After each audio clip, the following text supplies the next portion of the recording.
అయితే song select చేసుకున్నావా? ఈ సాంగ్ చేద్దామా? Okay start.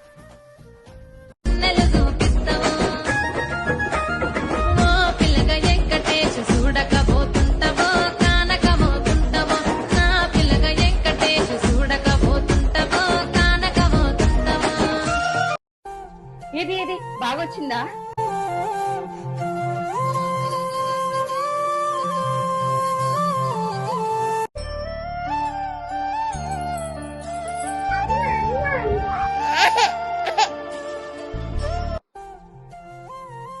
వీడియో అప్లోడ్ చేస్తానే, ఇప్పుడు ఎన్ని లైక్లు వస్తాయో చూద్దాం. హెయిర్ ఆయిల్ అయితేనేమి పండ్లు ఓడగొట్టుకోవడానికి. అవును, ఎందుకు చిటితల్లి ఏది కనిపించట్లేదు? అది డిస్టర్బ్ చేస్తుందని పడుకోబెట్టేసా. ఇది మరీ బాగుంది. నువ్వు వీడియోస్ తీసుకోవడానికి పాపని ఇప్పటి నుంచో దూరం పెట్టేస్తున్నావా?